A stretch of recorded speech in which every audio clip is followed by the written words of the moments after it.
here. What do you give on it? 25, 50, 75, $100,000. You are listening to the Auction is Action with You in It podcast presented by Call to Auction, where our favorite four-letter word is S-O-L-D. Sold. Does everybody have a cup of coffee? Okay, all right. Well, what we're going to do is we're going to do what we call a family photo, because this is a monumentous occasion, second annual, the most ever, tripled the number, and everybody sees the world's largest business card in front of them, right? Okay, everybody grab your world's largest business card, also known as a bid paddle. I'm sure many of you know what to do with these, right? There you go, you've got it. We're gonna take our family photo. So everybody take those paddles and hold them way up, hold them up. We gotta get this energy going here today. Look at that, all right, photographers getting that. Look at that, all right. We're gonna see how well you follow instructions, okay? Everybody put them down. Put them back up, put them down. Put it back up, to the left, to the right, wave them around like you just don't care. Get those wiggles out this morning. There you go. Look at that. There we go. And you know what? You can't have an auctioneer on stage without expecting an auction, right? Well, we're going to have a little auction. We're going to do a mock auction. This is just fun, and we're going to have a good time. I've got my associate, my left-hand man, the one and the only Dusty Klink. Say hi to Dusty. Hey, Dusty. Dusty will be back at the table all day today. So what we are going to auction off right here this morning is the most important ingredient of a fundraiser's day. A cup of coffee. All right, so here we go. Let's get going. We're going to start. Who wants to go for a dollar bill? Out of it to give $1. Just raise this paddle. $2, $3. Out of it to get $3. Out of it to get $5. Out of it to $10, $20, $30, $50. What? $100? $100 for a cup of coffee. $200, $300. Out of it to get $3, $5, $1,000, $2,000, $5,000. Out of it to get $10,000, $20,000, $100,000. Right there. Out of it to give out $1, $2, $3. Out of it to get $3, $4, $500,000, $600,000, $700,000, $800,000, $900,000. $1 million right there. Everybody, you all know my favorite four-letter word, right? It starts with an S. S-O-L-D. Everybody on the count of three for $1 million. We're going once, we're going twice. 1, 2, 3. You got it. All right, everybody understands. I love this. Here's your cup of coffee. I'll give it to you a little bit later with free refills. All right. So we're going to get started with our presentation right here today. So there it is. We're going to be talking about how to ask. Show of hands. Who loves to ask? Ooh, I love this. I love professional fundraisers who are willing to ask those hard questions. I want to ask a question. What was standing between you, your mission, and $1 million? Just one question, right? That's all it is. It's just one question away from that next transformational gift, from that gift that really could transform your organization, that gift that could transform so many lives.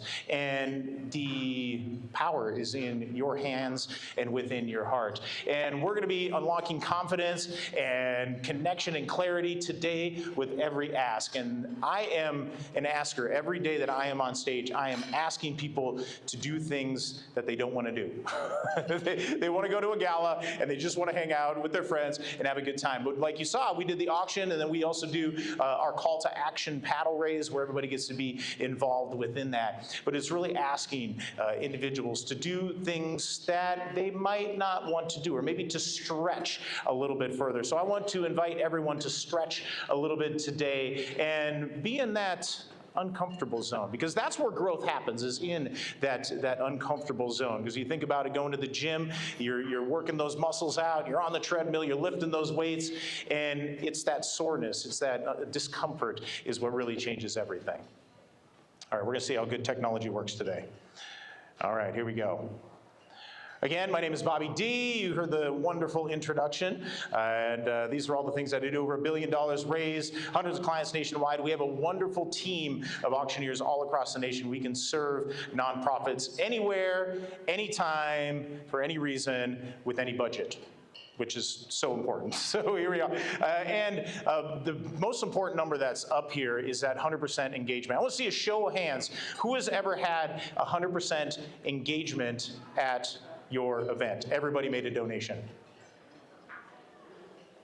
Am I the only one? Oh my God, it is absolutely possible. I've actually seen it where we've had 110% participation, and what that means is some people gave twice. or more times than that, which I absolutely love. So yes, you can please follow me, all types of great resources and podcasts and webinars and videos and all the kinds of stuff that go out into the world. All right, here we are. So today is going to be a little bit of an interactive piece here. So we're going to invite you to adjust your mindset from fear to flow. Why is asking hard? I want to see who has a hard time with asking. Raise your hand. My friend in the front of the sparkle jacket. I love it. What about you? What is the hardest part about asking? They say no. They say no. I hate it when they say no.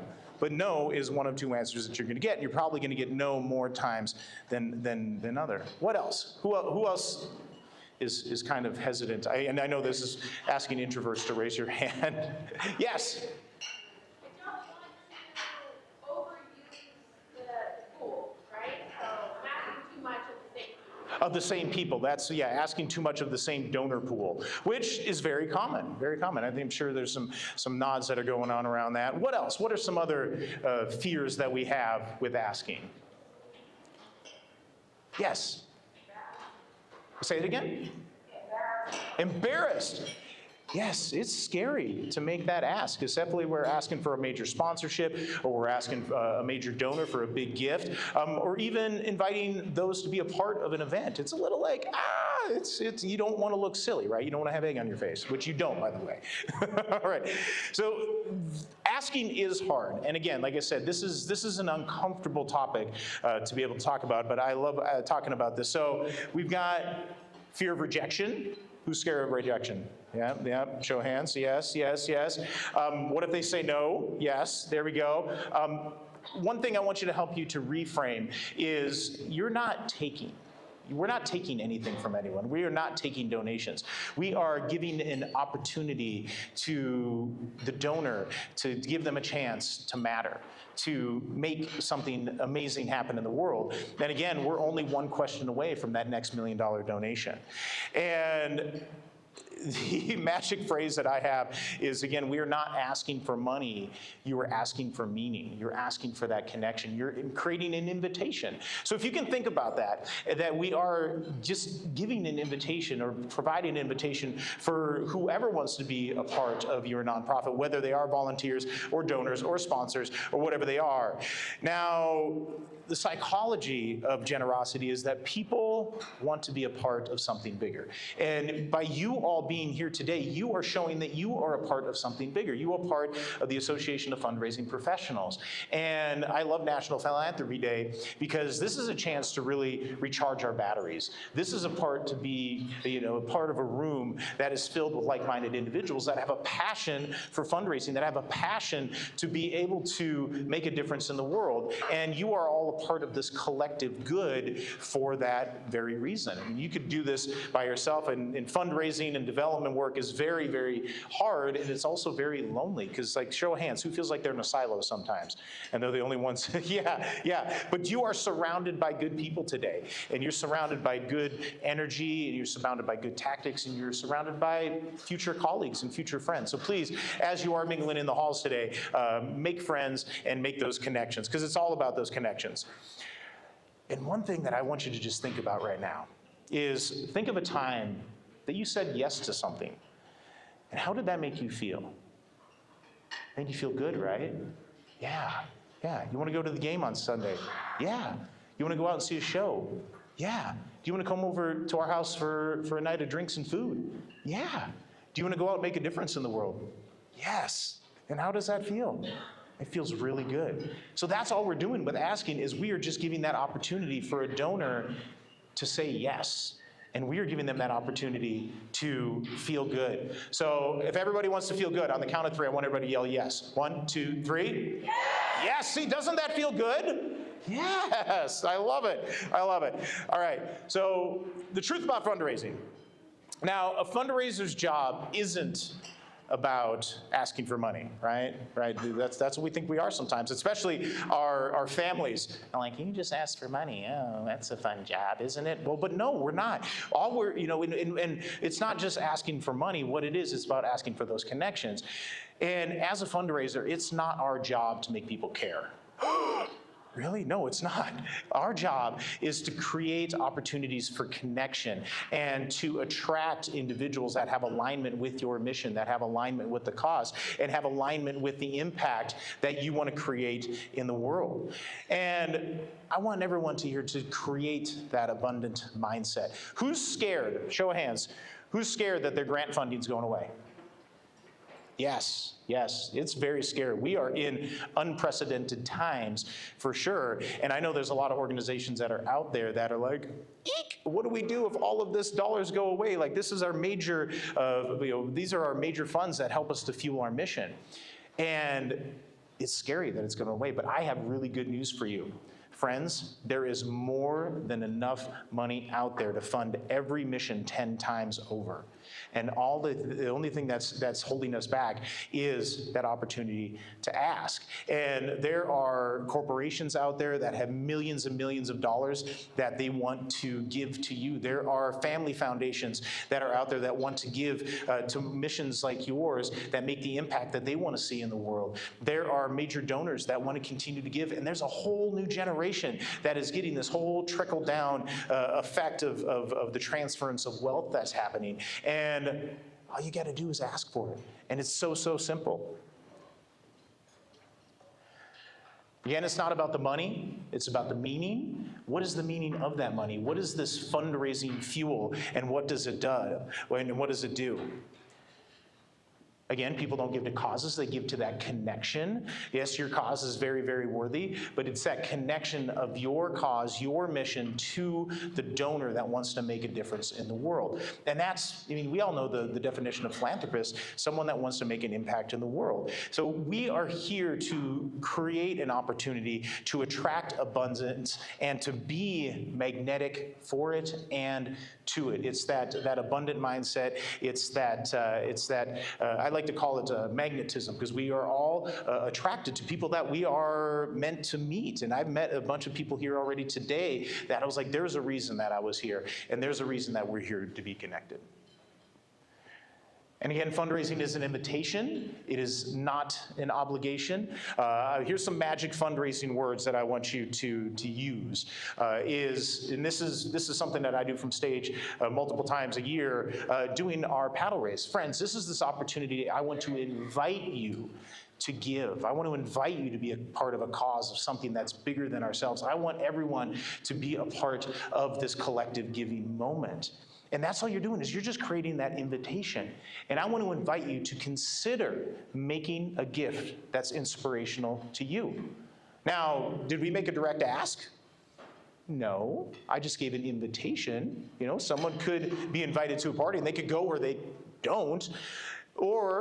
And with that invitation, I'm just asking you to consider, would you be willing to consider making a gift? I didn't ask, would you make a gift? I just asked, would you be willing to consider? And that's so simple, is in using these terms and using these phrases in your ask sessions or in these different connections that you have with your donors is, would you be willing to consider? I invite you to be a part of our mission. I invite you to create a connection with us so that we can make a bigger impact in the world. Show of hands if that feels good. Yeah, right? Okay, everybody wrote that down, right? I invite you to make a gift. Would you be willing to consider? And I can almost guarantee that if you use these words in your next ask, you are going to get a lot of yeses. Because many times with that no, it's just a consideration. It's no, we're going to talk about this later. It might be no, but it might be no, not right now. And that's so true when it comes down to fundraising. And your job is to create that emotional alignment. And you do that through storytelling. You share that with impact messaging, and you share that with your own emotion and your own passion. Now, everyone here works for so many worthy causes, and you have your own why that you are a part of this organization. And I know many times that we go from organization to organization, and that's good because you're able to create that ripple effect within that organization. Give them the time that they need while the time that you're there, and then you get to make that change. You get to go work for another organization. And the reason that you make those choices to be employed by these different nonprofits is because you have a connection to that mission. I know that everyone out there doesn't work for an organization because they just needed the job. And I know that you are all not in the nonprofit industry because you want to get rich. Right? Right? I mean, there's many different definitions of rich. I mean, there's rich in dollars, which is one thing, but there's also rich in time, having that freedom to be able to do whatever we want, whenever we want. But it's also to be rich in spirit, to be rich in impact. And it's being rich in that I think is probably the most important part of being a human. And when we do that, we are able to make those ripples that are able to go out into the world. I have a saying that I don't want you to drop pebbles into the pond, because that's all this is. It's just a pebble going into the pond and making these little ripples. What I want each and every one of you today to go away with is, how am I going to take this big boulder and drop this in this lake to make waves that are going to go across the nation? And we all know about the butterfly effect, and it happens right here today. All right, so here it is. This is where we're making the mindset shift, is we are creating the magic within ourselves, and the magic starts with you. Now, we need to, again, create that abundant mindset and then attract that abundance to it. I want you to think a little bit differently from taking. We're not taking donations. We're giving that opportunity for a donor to give to something that they align with. This isn't begging. I mean, how many times you feel like you're begging, right? Yeah, no, we're not begging. We are believing. We believe in our missions that we work for. And it's that belief and it's that passion that we have that, again, attracts individuals to have conversations with us. And then we get to invite them to consider to make those donations. We've got fear. Show of hands, who's scared of asking? Yeah, no, it's okay. You can be honest. We're all friends here. What happens in Vegas stays in Vegas, right? But it's scary. It is scary. But I want you to move beyond that fear. I want you to move into the flow state and to be like, this is a part of the process. A no is a part of the process. Being scared to ask for donations is a part of the process. Following up is a part of the process. Closing the deal and closing the donation is all a part of the process. But then the process goes much further than that, is then, again, sharing that information with your donors of what this impact has had on the organization and those that you serve. And it's from that belief and it's from that flow of being in that situation, being kind of in these turbulent waters that we are in. But it's not about getting smacked up upside the head with the wave. It's about being able to surf those waves, and that's where that flow comes from. And moving from the absence, like again, yes, government funding is going away. And wouldn't it be amazing if we didn't have to rely on that? Wouldn't that be amazing if you could take control of your own fundraising efforts and really guide your own destiny with that? And then all of a sudden, if a government grant comes in, oh, great, we can use that for a special project. Or, oh, great, that's some extra funds that are coming in. If you're able to diversify your fundraising opportunities, then you're able to take control of that fundraising. All right, here we are, the three elements of that irresistible ask. Now, the clarity. What exactly are you asking for? What is it? Are you asking for a donation? Are you asking for a sponsorship? Are you asking for a multi-year gift? What is it? Are you asking for dollars to be able to build a new facility or a new wing of that facility? What it is. Being specific and being tangible is the key to that, and having that clarity. Because sometimes we get a little muddy in our ask. It's like, would you be willing to consider to give to our organization so that we can make impact this way? Okay, what does that mean?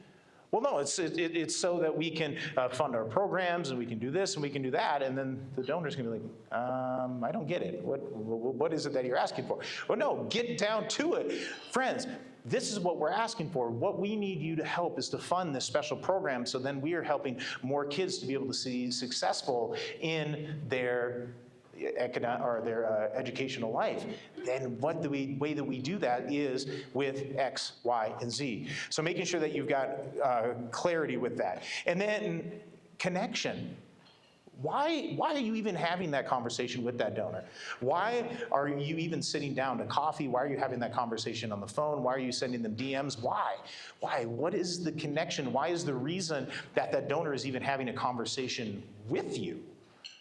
And thinking about that, okay, what is their connection? And that's where we start to ask questions. We start to ask and say, okay, why is this important to you? Why is the work that we do important, within your philanthropic story? What is it that we do that you love? And then they're gonna tell you. And when they tell you that, and they share their connection to the impact that you're having, then you're able to now connect that desire that they have to your mission. Well, as a matter of fact, because you want this to happen, this is what we do. And we want to invite you to consider making a $250,000 donation so that we can continue to fund our programs and help individuals like Eli, whatever it might be.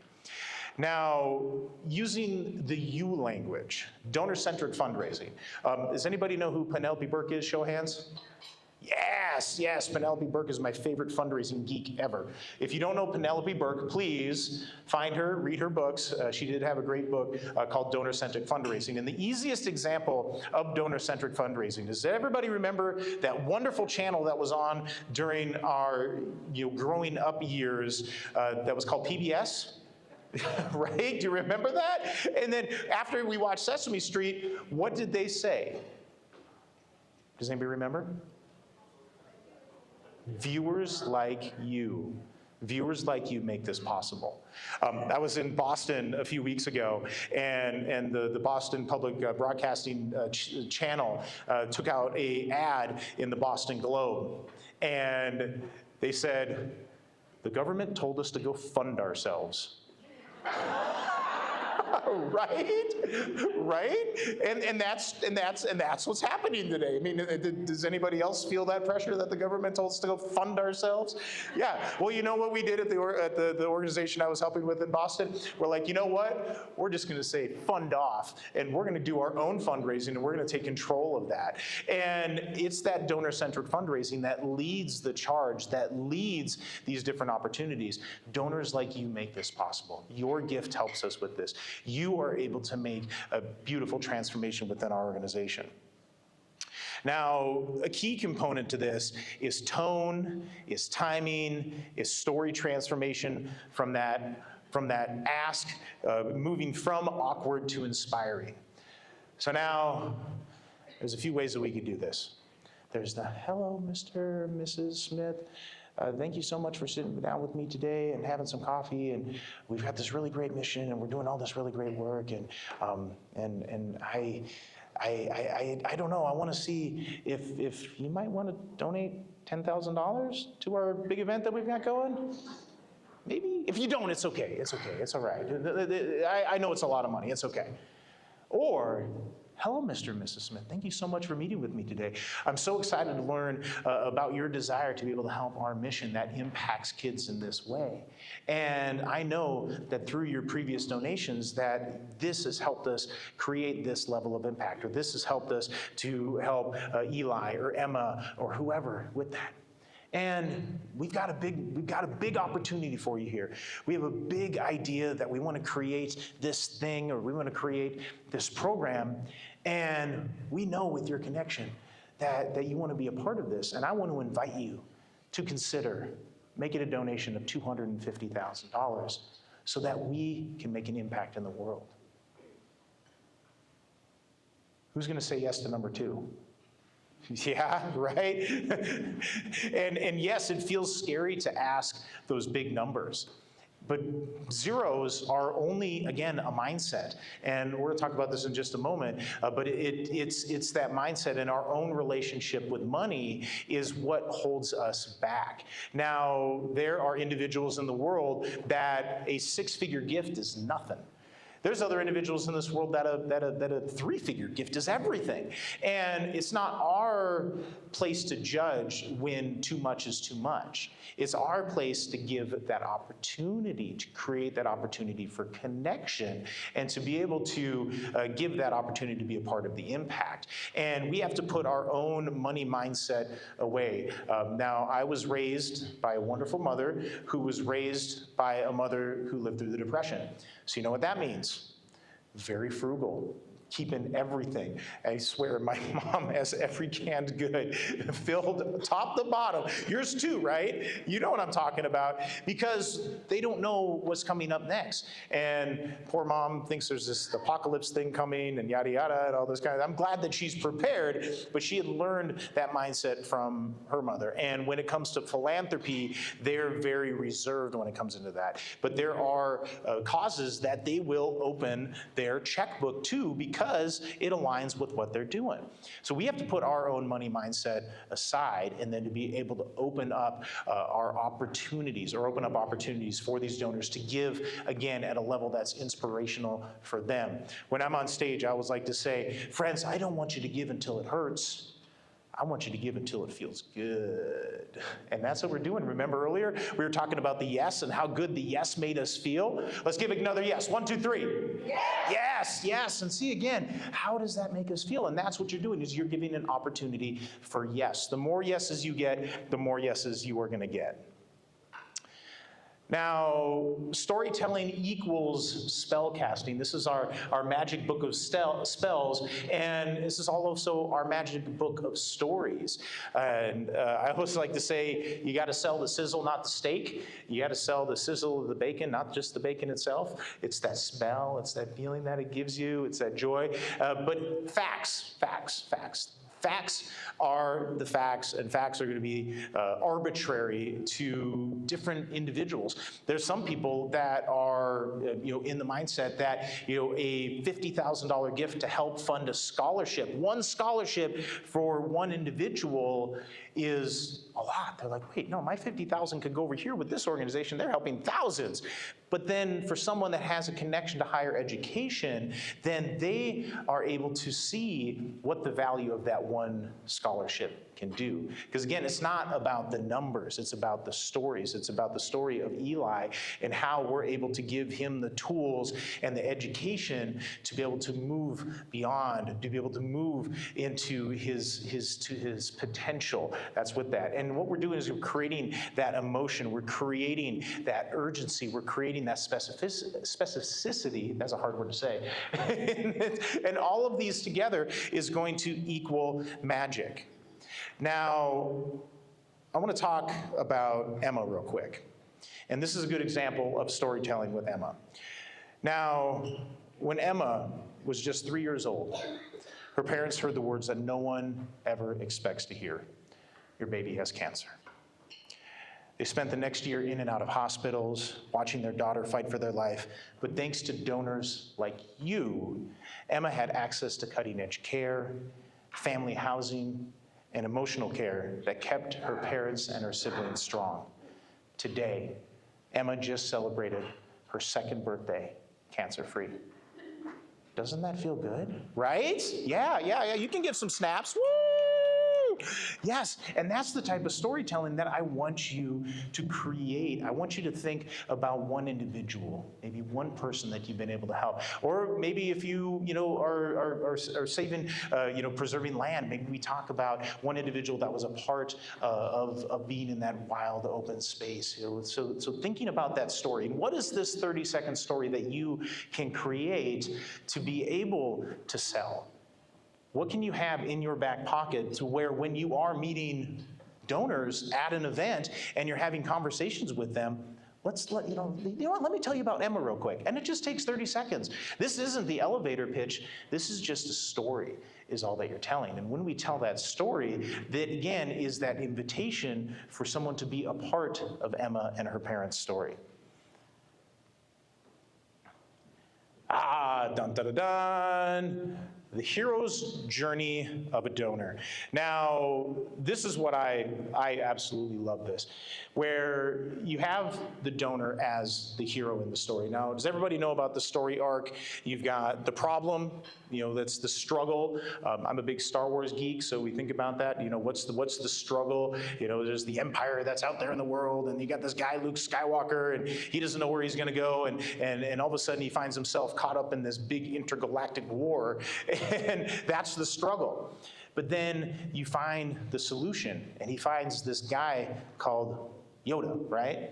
So Yoda is his guide to find the way to use the Force, and he's going to become a Jedi, and all of a sudden becoming a Jedi now, he goes on and he fights Darth Vader, and something really weird happens with him being his dad, or who knows, but whatever. So all of a sudden, they beat the intergalactic empire, and then the result of that is peace in the universe. Or so we think, because there's 3 more movies after that.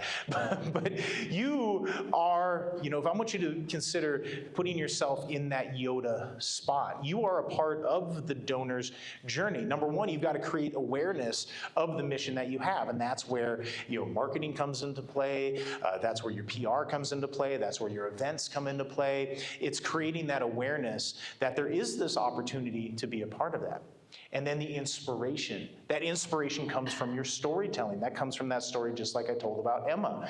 And it's that inspiration that lights up our donors and gets them to lean in a little bit more and be like, tell me a little bit more.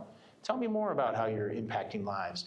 And it's that inspiration that creates these feelings and creates these emotions. And it is your passion and it is your purpose to create that inspiration. And then there's the action. There's the call to action. That is where we're making the ask. This is the action where we're able to then create, again, this opportunity. And we're just inviting our donors to take action is really what it is.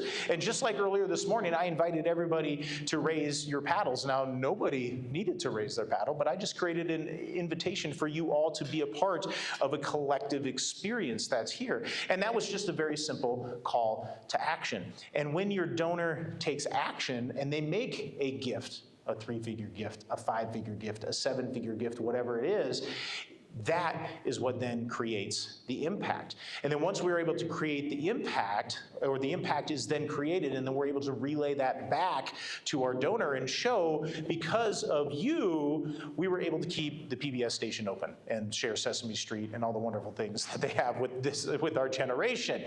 So this is where we, again, are that guide. We're able to guide and use that force to be able to encourage the donors to be connected at a deeper level. You're not the hero. Well, yes, you act like a hero, and everybody that is here is a fundraising hero, but if we can, again, change our mindset and think of, okay, I'm the guide within this, I'm the Yoda that's within this, and I'm able to help just really steward that donor into a space where they're able to give, and then they're able to fulfill their own philanthropic story. Everybody's writing their own story. Everybody, has these different chapters of lives that they're in.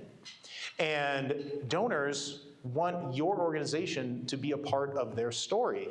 And if you can allow them to do that, then again, you get them to say yes. The more you get them to say yes, the more invested they are, the more that they trust you, the more that they trust you, the more that they love you, the more that they love you, the more they're going to give.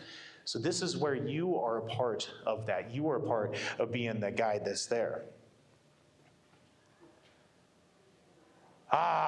The P's, I love this. The P's. This is the 4P formula of the perfect ask. What's the purpose? What's the purpose of this gift? Why are we even having this conversation? So being able to sit down and really talk with the donor that this is the purpose of this conversation, and really setting that out there. You got to set an agenda, and you could even, have a little, fun time with them and say, yep, at the end of our conversation, I'm definitely going to ask you for something. And by foreshadowing that and setting those expectations early on in the conversation, you're able to really create, what the purpose is about this meeting, this interaction that you might be having. And you are able to share, it's like, why does this matter right now? Again, that is a wonderful fundraising word, the word now. I want you to be a part of our organization now. We need your help now. We look forward to having you be a part of our organization right now so that we can help those that we're serving now. The more that you can use now, the better it is, because now is a urgent word. It creates urgency. It's that, yes, we're building this beautiful wing of the hospital, and we need to raise $8 million to be able to do that. But what is your donation helping us with now? And now it's able to help us set forward this foundation of impact of what we're creating. So now you've got the picture of impact. What does success look like for your organization? But most importantly, what does success look like with that connection that you're having with your donor, with your sponsor prospect? What does that picture look like? And you're able to paint two different pictures. You're able to paint a picture with, and this is where today, especially in today's age, we're all really striving to find hope in the world, because there's a lot of news out there that is very hopeless. And it's hope is what really helps us to continue to grow and to continue to push us forward. And it's this hope is what we're creating. So you can make the ask of, we hope that you're able to help us and be able to be a part of this so that we can do this, this, this, and this, and this. Or you could come on the flip side of that this is hopeless. Yeah, we're trying to raise as much money as we can, but it's bottomless. I was at an event the other night, and we were getting ready to announce the total. It was for a health collective up in Connecticut. And I had asked the chair, I'm like, okay, look, can we announce this $100,000 result that we've created in this room tonight? And he's like, Bobby, they're dancing, they're having a good time, but you know what? This 100,000 isn't enough. And I'm like, what do you mean it's not enough? He's like, no, we need to be raising millions. This 100,000 helps us to get there, but we need to continue to raise more. And that's your job. Your job is to help to continue to raise more. And the reason that I love events is because yes, we're there to raise as much money as we can and have as much fun as we can and create an experience that people are never going to forget. But when you create that experience, you're creating that strong connection to your guests and your donors that were there. A lot of times at events, those dollars are just test money. You're like, oh my gosh, well, we just got $100 from so-and-so, and we got this, we got $500 from this person, or we've got this multi-millionaire, billionaire that raised their paddle at $1,000. Why didn't they give more? Well, they didn't give more because they don't have a strong connection to you yet. But then this is where the stewardship process is able to come in, is that first donation. When someone raises their paddle, now you have that access to them to have that conversation and then to build a deeper connection, build a deeper relationship with them. One fun story that I have is I was working with the Leukemia Lymphoma Society, and they were having a big gala on Long Island. And there was this very, very wealthy individual who was in finance that they've been trying to get to for years. For years. He had come to the gala but never raised his paddle. Came to the gala and never bid in the auction. Nothing. So they didn't have access. They couldn't really have a conversation. But then what ended up happening is at the end of our paddle raises, we create a collective giving moment. Sometimes it's a paddle drop, sometimes it's a paddle sweep, sometimes it's the last paddle up. And we had this beautiful bottle of champagne, and this gentleman wanted to win it. He wanted to win it really bad. And he donated $500. Well, he won the champagne. The organization got the $500, but what was most important is that they had a relationship now. They had this opportunity and this permission to then reach back out and say, thank you so much for donating that $500. Your $500 helped us to fund research, helped us to fund advocacy, helped us to fund so much more. So then what ended up happening is next year, that same donor who gave $500 came in as a $10,000 table sponsor. Ooh. Wow. Year after that, it came in as a title sponsor and offered a $250,000 match in the paddle race. And that came from that first donation. And sometimes that's all it takes, is just that entry-level donation to be able to come in. And by painting that picture, we are creating these opportunities for individuals to make those test donations. Now, this is your job and this is your marketing team's job to continue the conversation, to continue to steward that relationship beyond, and to show this is what the impact it is. And this is where you're then able to create and paint those pictures and showing what success looks like. And then with that, here's where you're able to then sell the proof and show the impact. With your generosity, we were able to do this, this, and this. And it's the evidence that it works, because everyone has such a commendable mission that's out there, and your mission does work, otherwise you wouldn't be here. If your mission wasn't working, you would not have a job, but your mission is working.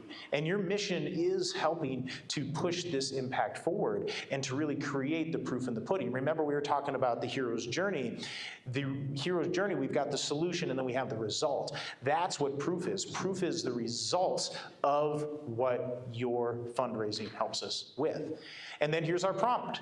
Getting back to that call to action. We need to create that call to action. We need to give them that prompt. Everybody loves the ChatGTP, right? Show of hands. Who's using ChatGTP every single day, right? Yes, yes. And then how do we get ChatGTP to do something we want? We've got to give it a prompt, right? We have to give it a prompt. We have to tell it to do something. We have to ask it to do something. Who's polite with their ChatGTP that says thank you and please and all of that? Right? Right? Yeah, me too. I think it works better. It loves me more. And I will be completely honest with you, Chat did help me write this presentation. And the reason it does is because now we have that relationship, and I've been giving it prompts to know and to learn about what I am and who I am and what my passions are and what my purpose in life is and what my dedication to helping nonprofits raise more money at their events are, and I'm putting that prompt there. Now, creating this prompt and again, kind of reimagining or shifting that mindset of what your ask is gonna be, all you are is you're just prompting the donor to do something.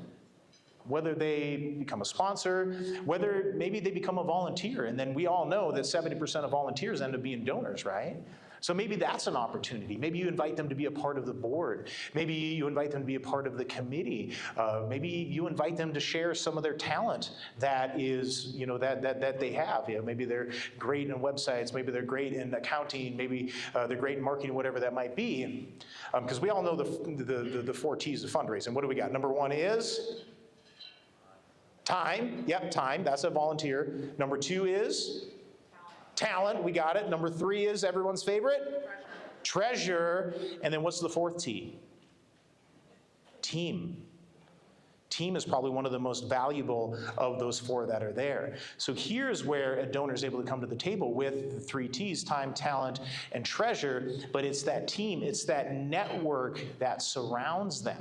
And now each individual in this world has about 100 to 150 individuals that they interact with on a regular basis, that they have relationships with, that they have friendships with, that they have colleagues that they work with.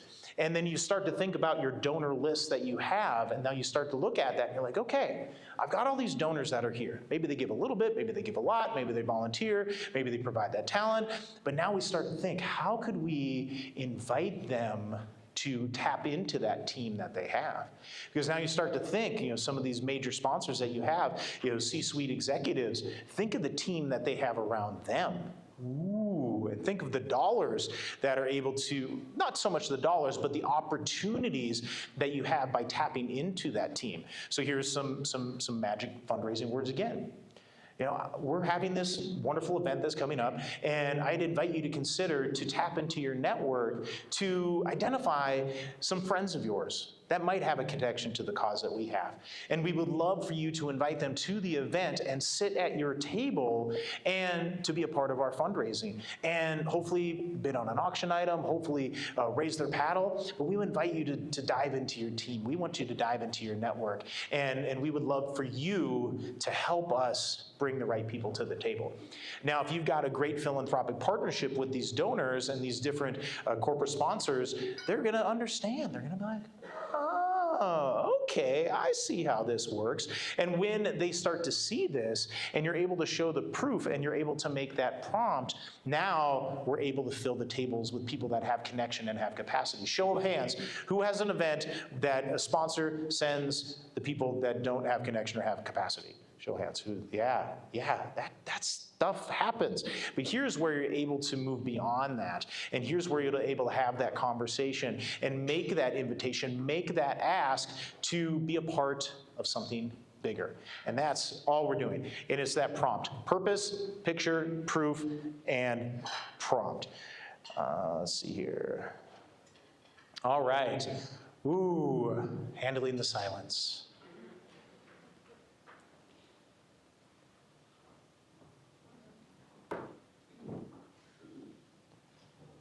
Who felt weird there for a second? Right? Do you know how long that was? 8 seconds. That was 8 seconds of your entire life. People can't even ride a bull for that long. And all I want you to do is hold the space for 8 seconds. And that's it. That's all it is. Very simple. Would you be willing to consider to make a donation so that we can do this? 8 seconds is all it's going to be. And in that 8 seconds, one of two things is going to happen. One thing that's going to happen, which happens often, and I'm sure many of you have felt this, that you're like, well, maybe we don't need a gift that's big, or what's comfortable for you, or what can you give? And then the other part of that is then the donor, or the person that you're asking, is going to say one of two things. Yes, I'm in. Or, no, not right now. And that's okay.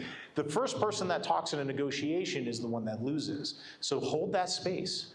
I've talked with professional major gift officers and those that are out there working in the field, and sometimes they've sat in silence for a couple minutes.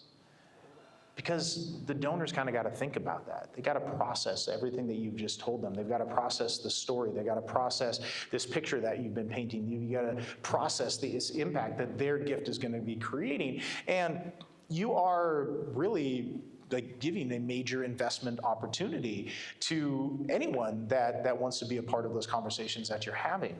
And it's that pause, which is so very, very, very important. All right, again, don't rush the response. Hold that space. Hold it and just embrace it. And I want you to just think about any opportunities that you have throughout the world or throughout your travels. Maybe it's going to the valet, maybe it's going to Starbucks, maybe it's going to the store, maybe it's going to something else. But to be able to then just make an ask, or of our children. Right? All right, we got our kids. Would you take out the garbage? Or would you be willing to take out the garbage so that we can have a clean house? You can practice on them. But then look at them straight in the eye and just hold them that moment. Yeah, mom's right, dad's right. I got to take out this garbage. I got to be a part of this family. So these are these different opportunities that you can practice that. And the more that you practice that, the more you're going to be more comfortable in that silence. Remember, it's just 8 seconds is all you've got to hold. And in that 8 seconds, because you're working with donors that might not be trained in what you're learning here today, then they're going to say yes, because then they want to break the silence. And that's okay. We want them to speak first, because when they speak first, you win. And it's not so much about winning and losing. You both get to win, and we're creating win-win opportunities, but you're giving that opportunity for yourself to win as you're making that ask. And smile, breathe, be a part of this, and to calm your fear. Again, it's not no. It sometimes means not yet. And sometimes that happens a lot with major donors and sponsors is it's the end of the year and you're asking for a sponsorship for your major event and their marketing budget's gone. And that's okay, it happens. But then here's where they say no. You're like, okay, well, when would be a good time to follow up with you for next year's event so that we can invite you to be a sponsor for this? And then they're going to tell you, oh, follow up with us in February. That's when we write our budget, whatever it might be. Maybe it's a major donor that might be selling a home, or might be selling some stock, or might be setting up a DAF, or might be considering liquidating some stock to be able to give to you, and they're just not ready yet. But then that's where he's still able to build that that connection and build that relationship with them. So don't take no as a final answer. I never take no as a final answer. I have so many clients or potential clients that will come to us, and they'll be like, no. I'm like, okay, well, good luck with your event. I hope it's great. And is it okay if we follow up after that? Sure, we do. It usually takes one event after us talking to them for them to feel the pain to then be like, okay, we're ready to take this event to the next level. And by not taking the no as a hard no and like, oh, well, I'm never talking to them again, it's just a continuation of the conversation. And again, you've got that invitation. I invite you to be willing to consider giving to this. And sometimes you're going to get no. Okay, no, well, tell me why, tell me how right now is not the right time to, or why is now not the right time for you to invest in our organization? They're like, well, we got this, and this. Okay, all right, well, when would be a good time for us to follow up and continue this conversation? Or maybe there's some other ways that we could have you involved. Again, we're fundraisers and we really focus a lot on that treasure. But as fundraisers, again, remember, we got the time, let's get them to volunteer. Maybe get them, you know what, would you consider being a part of our board? Would you consider, joining us at an event? Would you consider being a volunteer?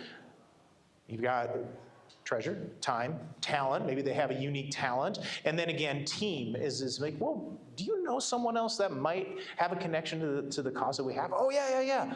My cousin or my brother or my colleague or someone I met at church or something like that is really passionate about what you do. Actually, we were just talking about the cause the other day. Let me introduce you to them. So now what you've done is you've just really evolved that no into new opportunities. There's 4 more opportunities that are beyond just that ask for monetary donation. There's more asks that are beyond that. So again, changing the mindset that no is not necessarily no. All right, practice. Practice makes perfect. I got the 7 P's. Prior proper practice prevents piss poor performance. Okay? And I don't want anybody to be a piss poor performer. I want you to be amazing. And we don't just wake up as amazing fundraisers or fabulous fundraisers. This all takes practice. I want to see a show of hands. Who is less than 2 years in the development world? This is everything. This is going to change your life. This right here, if you were able to start your practice here today, this is the practice of fundraising. This is the art of fundraising. This isn't the job of fundraising.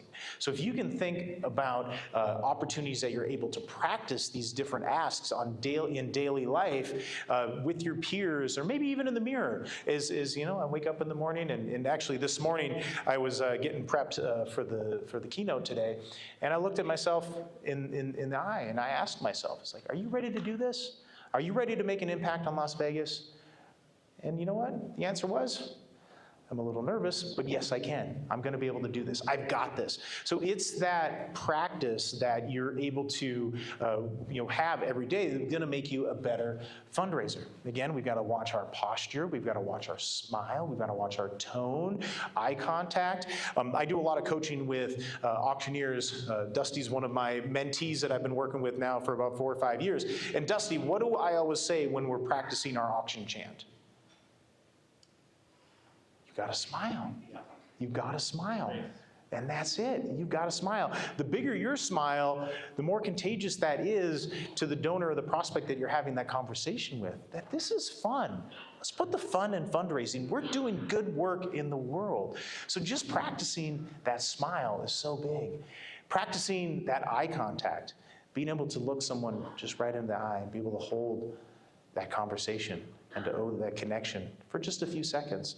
You make that eye-to-eye connection, and that eye-to-eye connection that dives right into the soul, and now you're making that heart connection as well, too.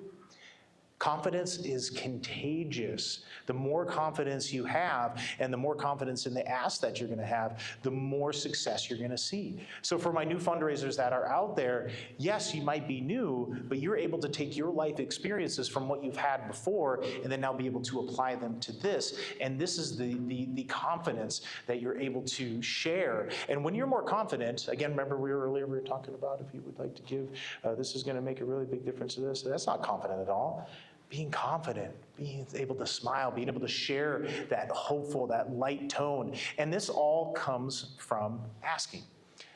Now, my lovely wife is an auctioneer as well too, Erin Ward, my favorite auctioneer in the world. And I asked her, I was like, okay, what tip could I give to this wonderful group of people in Las Vegas to help them be better askers? She's like, Bobby, I want you to ask them how many people negotiate at the mall. Show of hands, who negotiates at the mall? What are you, crazy? You are. Why do you negotiate at the mall? Because there's always a better price. There's always a better price. That's absolutely right. And here, right here, if you don't take anything out of this talk here this morning, is I want you to start negotiating everything. You go get a Starbucks. Yeah, okay, all right.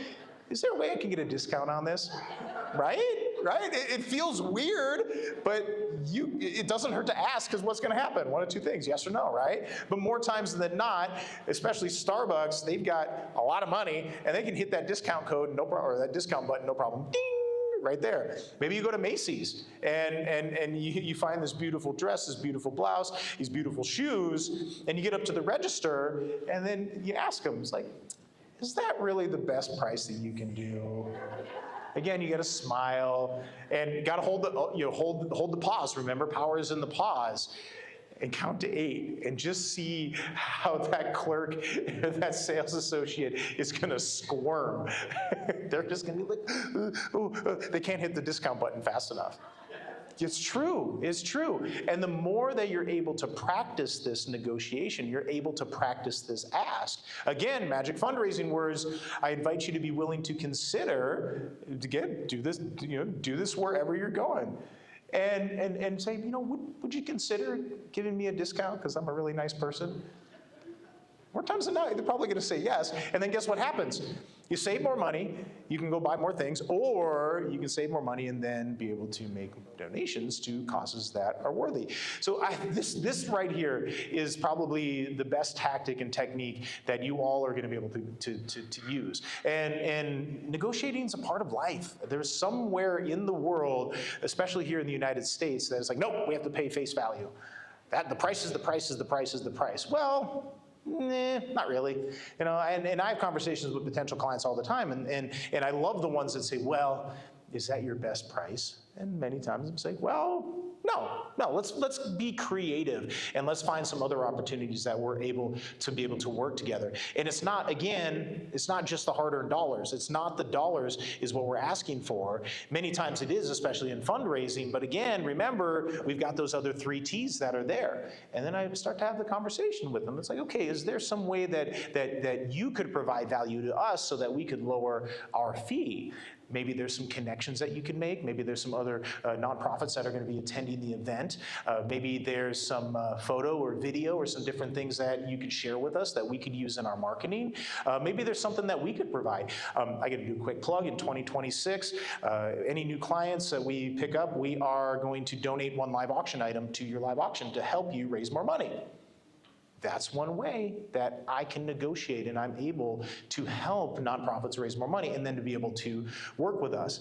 And this all didn't just happen overnight. I found a call to auction in 2014. It took me about 10 years to even come up with the idea. So I'm about 20 years in this process that's here, and I got a lot of no's to begin with. I get a lot of no's, and there's times when I was starting on stage and I was developing my skills, and I got a lot of no's from the audience. audience, and you could just tell, oh, I was very timid and I was very shy. It's like, okay, raise their paddle at 10,000. Who could raise their paddle at 5,000?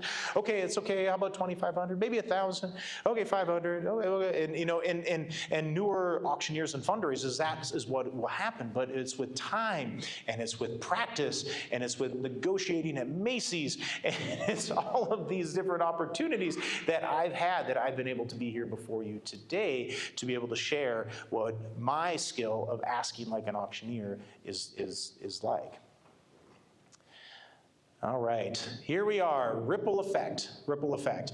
I love this. Every yes is going to create more yeses. And when you start to think about the donor journey, that donor journey starts with a yes.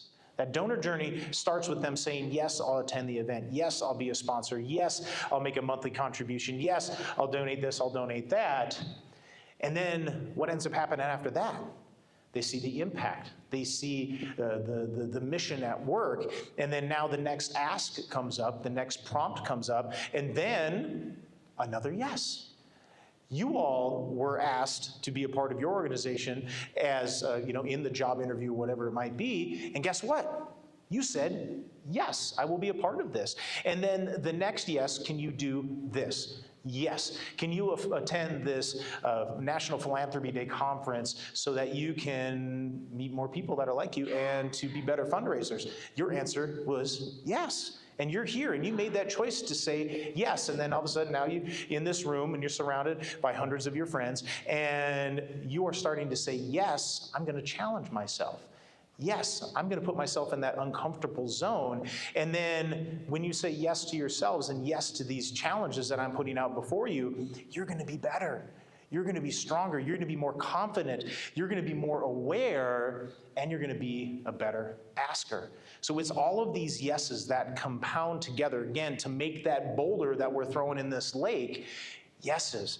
I always like to say more paddles up equals more paddles up, and it's true. The more paddles we see in the air, more paddles we're going to see in the air. The more yeses we get, the more yeses we will receive. So it all starts with that one yes. Yes, I'll be a sponsor. Yes, I will attend your event. Yes, I will give to the annual fund. Yes, I will give to the capital campaign. Yes, and. All right. We got the first yes. Let's go to the next yes. Let's go to the next yes. Would you invite me, I'd love to invite you and your colleagues or you and your network to this gratitude brunch that we're having, or this luncheon, or whatever it might be. They say yes again, and now they bring their team in, and then the team starts to say yes. And then now more yeses start to ripple out into the world. Yes, yes, yes, yes, yes. And it's that one ask is going to lead into these multiple impacts. Remember the butterfly effect. That butterfly flaps its wings and it spreads across the world. So this is the ask that really could change everything. Again, what holds between your mission and $1 million? It's one ask. It's one question. And maybe you don't get the $1 million, maybe you get $500,000, maybe you get $250,000, maybe you get nothing, but you have an opportunity to build a relationship and to say yes, or get your donor to say yes again. And by you not giving up, that's you saying yes to yourself again, to say, yes, I'm not giving up. Yes, I'm going to keep this relationship going. Yes, I'm going to steward this relationship and show the impact that we're having. And yes, I'm going to get another conversation. I'm going to get another chance to ask. And maybe it's with that one individual, maybe it's with another. Don't give up. Keep going and keep asking yes. And again, you're not just raising money, you are raising that belief in your mission. It's that belief, it's that connection to your cause. It really makes total difference of everything. And again, moving that aside, as fundraisers, you're not there to make people care, you were there to make connections. You were there to create and attract the right people that want to be a part of your organization. And they're out there, There is unlimited amount of fundraising that is out in the world, and I've seen it happen. I get questions all the time from potential clients and people I'm just having conversations with. They're, well, how are events going? Is this, people are holding on to their money? And the answer is yes, but they're being more strategic about it. They're being more strategic about where they're investing their dollars, and they want to make sure that they're investing dollars in organizations that truly are making a difference. And they're the ones that are giving more than possible. What we're seeing a trend in fundraising events is that events are shrinking Yes, it's happening. We're not selling as many tables, we're not selling as many seats and as many tickets, but that's okay, because more butts does not necessarily mean more bucks. It's the quality of those butts that are in those seats are what really make the difference. There's an organization I was working with, 200 people in this beautiful tent. It was like this size right here. And on the day of the event, they're like, okay, what are we gonna do? What's gonna happen? I think we've got the room set up. I think we've got some great people. We've got some pre-secured gifts. We've got people that are ready to give. We've got a matching grant that we're going to be able to match on that night of. And because we had the right donors that were in that room, they raised $320,000. It was beautiful. It was magical. Out of 200 people. And then over here, I'm with 500 people on one night, and they barely raised $75,000. And I'm like, wait a minute, what's the difference here? Quality over quantity. So it's okay, you can shrink your event, you're gonna be all right, but it's making sure that you've got the right people that are in the room. And it's making sure that you're having those conversations with those right people, that you're able to make these asks to, that you're able to have these conversations with. And creating a culture of asking. Again, for my new fundraisers, I want you to start right now today to start that ask. I want you to start getting ready to make the next ask. I want you to be a part of your development team. Maybe you're a team of 1, maybe you're a team of 10, but to really build that culture of asking. And the more you can build that culture of asking for help. Can you provide me some support? Would you be willing to consider to help me on this particular project? That's gonna make you better. Asking maybe your boss, maybe your higher up, is there something more that I can do so that you can pay me more, but that I can provide more value to this organization? What can I do? Don't be afraid to ask. Now, it all comes down to tone, it comes down to that smile, it comes down to that pause before asking for that raise. But you are asking, and asking in that eloquent, polished, professional, practiced way, you've got a good chance that the answer is gonna be yes. All right, we're just a little bit before 9:30. I wanted to see, is there any questions that are out there? Does anybody have any questions that yes, my friend in the front. My problem is closing the deal, getting the check in my hand. Closing the deal, getting the check in your hand. Does anybody else have that problem? Closing the deal, getting the check. All right, so here we are. We're gonna role play a little bit together. So, what's your name? Stephanie. Hey Stephanie, I'm Bobby D. I work with the XYZ Foundation. Now Stephanie, we're meeting here today because we've got an amazing project that's coming up. We're gonna be able to fund this program that's here. Now Stephanie, I know that you give it a lot of worthy causes that are out there. I want to invite you to consider to help us make this reality possible. Stephanie, my ask to you is, would you be willing to consider to make a donation of $1 million? Consider. Consider it, you can consider it, okay. I love that. Now, let's pretend you say yes. You're like, okay, yes. So would you be willing to consider to donate $1 million to our program? Yes. Yes. Oh my gosh, that's absolutely amazing. Thank you so much. You're going to make such a huge impact in the world. What I'm going to do is I'm going to get you connected with our treasurer. And they're going to send over an invoice, and then you can fulfill this, your pledge however that you see fit. Now, what are you thinking about? Maybe writing a check, maybe donor advised funds. Is there a family foundation that you're involved in that you would like for these funds to be able to come from? Oh, I'm thinking about, what do I get out of this? What do I get out of this as the donor? What do I get? Well, there's a lot of gets that you're going to be able to have. So number one, impact. You're going to be able to have impact on our mission and those that we are serving. But maybe, is there something that you would be interested in having a part of this new facility that we're building, or this new program that we're building? I want signage all over. Signage all over? What kind of signage are you thinking? I want like a big banner on top of your building that says our name. A big banner on top of our building with a name. Well, now that is a great opportunity for us to be able to partner together. However, that big banner is going to be about $5 million to put you up there. All right, okay. So how does that feel to you? 5 million? Yeah, just $5 million. I'll consider it. You'll consider it, okay. Well, why don't we do this? Let's get started with the $1 million gift that you've given right now. And let's find some signage opportunities within our new wing that we're building. We've got the emergency department that we're building, or the new classroom and whatnot. would it be okay if we put your name on one of these rooms or this part of the building that's there for the $1 million gift, and then we can continue our conversation from there?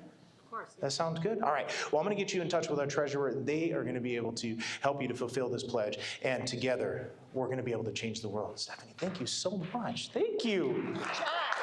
Beautiful. And then the next day, the handwritten thank you note goes out. Yes. Yes, yes. Who's still writing handwritten thank you notes? Oh my God, I love you all. Thank you. Thank you. Thank you for that. All right. Other questions? We've got just a few minutes. Yes, in the back, my friend. Hi there. My name is Nicole. Hi, Nicole. So my question is, I work for a nonprofit that we're trying to regain new donors because we lost a lot of ours throughout, our session and working. Hate when that happens.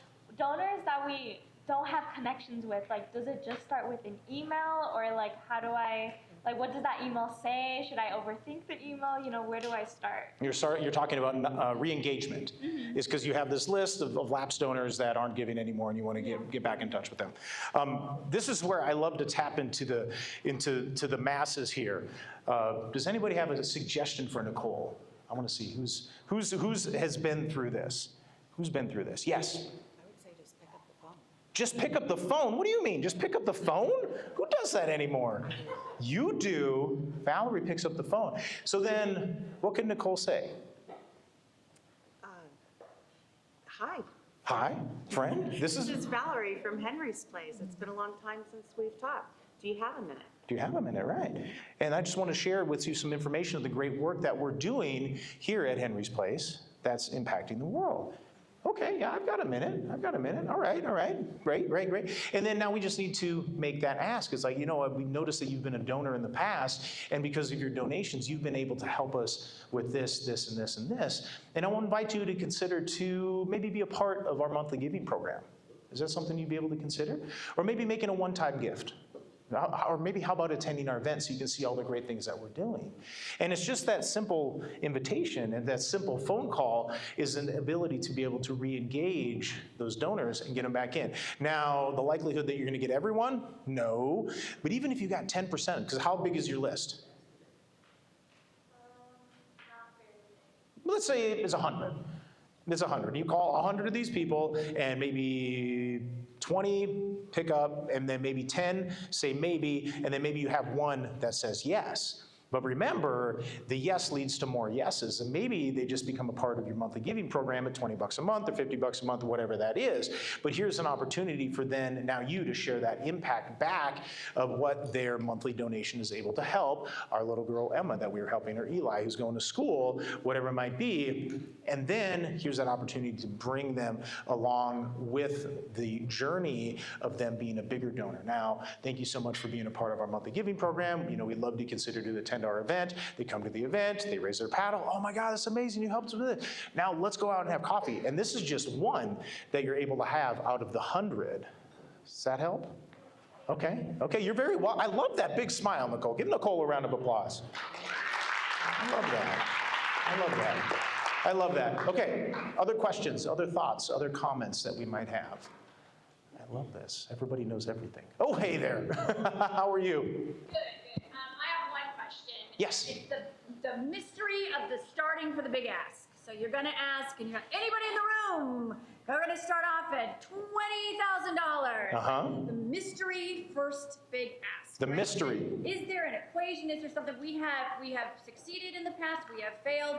Last year we started too low because we did well, but then we had a donor who matched everything that we had raised. Woo. And then we had started again, which was fantastic. It was like the most incredible we had ever done. Beautiful. But then we realized, well, we started way too low. Thank goodness they had fixed our mistake for us. But then a year before, we had started too high, and it was like Crickets. So I think a lot of us sort of struggle with, like, where do we start? We try to have that donor in the room that we know they're going to. Yep. And I get asked that somehow. So what do you guys do? How do we? So the way that we kill the crickets, yeah, you definitely need to have that pre-secured donor to start off at whichever level you're able to start off with. But then you have to know who's in your room. Now, there are ways that you can start way too high. Like, okay, friends, we're gonna ask at the $25,000 level, who could join us, 25,000, you've got that pre-secured gift, the paddle goes up, yay, that's amazing, big round of applause, oh. All right, now who could give it 15,000? Who could give it 10,000? If you give it 5,000, I hope it happens. What best practices is making sure that wherever you're going to start, you know that you've got some gifts that are going to come below that. But if you've got a major gift like that, and you know that you have a lower gift, what you can do is, this is what I call fishing in the professional fundraising auctioneer world. We call it fishing, where it's like, friends, in just a moment we're going to start at the $10,000 level. But I want to see, is there anybody that's feeling moved today and wants to make a transformational gift? And I don't know, maybe give higher than 10,000, maybe 50,000, maybe 100,000. I don't know, maybe $1 million, right? And then you work with your donor that is going to be that $25,000 gift, and then now raise your paddle. No, really, raise your paddle. Now, where do you want to start our giving at? And then Ginger, you're going to say, $500,000, oh my God, that's amazing, oh my gosh, that's so great. So then that individual donor is able to then kick off what I call organic generosity. And that organic generosity is giving permission to other people that might be feeling it, that say, you know what, I do want to give above that $10,000 level. Just the other night at the Health Collective in Connecticut, we were going to start at 5,000. And I'm like, okay, friends, we're going to start at $5,000 level here in just a second. Is there anybody that is feeling it this evening and wants to give it a higher level? Paddle goes up. Patrick, what are you thinking? $25,000, that's amazing. Oh my gosh, give Patrick a round of applause, that's amazing. Woo, 25,000. I love this. We've got the board member right there, patting him on the back, saying, Patrick, we love you. And there was that gift that came from there. Again, we had a lead gift at 5,000, but we didn't know this 25,000 was gonna be there. We ended up with a 15, and then we ended up with another 10, and we ended up with 5 people at 5. Because we created an opportunity for social permission to just create organic gifts. Not me talking at the audience. This is me having a conversation with the audience and creating opportunities for, again, that organic, irrational generosity, which is what I love. Other questions? Yes? Well, more like a statement, follow-up to that. Yeah. I think that one of the things I work with LD, MPD Metro Police Foundation, and I'll give credit to our executive director for this, is like priming the audience. And so we look at past data, where people have given, how they showed up. And so there have been a couple of events this year where we planted the seed, like, hey, we know you did this auction item, we're gonna have another one. Hey, we're gonna do a fund a need, because while some people will give like organically and they have no qualms, there are a lot of people who need to plan. And like, if I'm gonna give a $500,000 gift, I might need to talk to my CPA. That's right. So if that's gonna happen, how can you have a direct conversation with, 3 or 4 people to say, hey, we're going to be doing this fund a need. If you have capacity, we'd love for you to lead the way. There you go. Something, and that way they can get there. Because I think sometimes the hesitation is like, oh, can I do this? And a lot of other stuff I have to figure out. So we found some success in that this year. We've had smaller events with higher revenue. That's beautiful, beautiful. Give Cam a round of applause. Beautiful, I love that. And what you're talking about there is setting expectations. Again, we have to put the proof out there. We have to set expectations of that. This is how we're going to be giving on the night of. And we're going to be able to grow that. All right, I've got one more slide here. Or 2 more slides. This is us, I call it auction. If you want, you can snap a QR code. Come see Dusty. Dusty's gonna be here all day. I've actually got to hop on a flight back to New York in just a little bit. But I am so happy that I was able to spend some time with you all today. So now, I want you all, go out, make fundraising magic happen. Get yeses, make asks, put yourself in that uncomfortable place that you don't want to be in, but you know that that's the place where you need to be to make a difference. Again, you're offering meaning, not money. Magic lives and clarity and connection and confidence. Every ask is that opportunity to change the world, and you are all world changers. And when you ask with heart, the world answers with generosity. Friends, my name is Bobby D with Call to Auction. Thank you all so much for being out here today. I mean, an absolutely amazing audience. I love you all. Go out and change the world. We got this.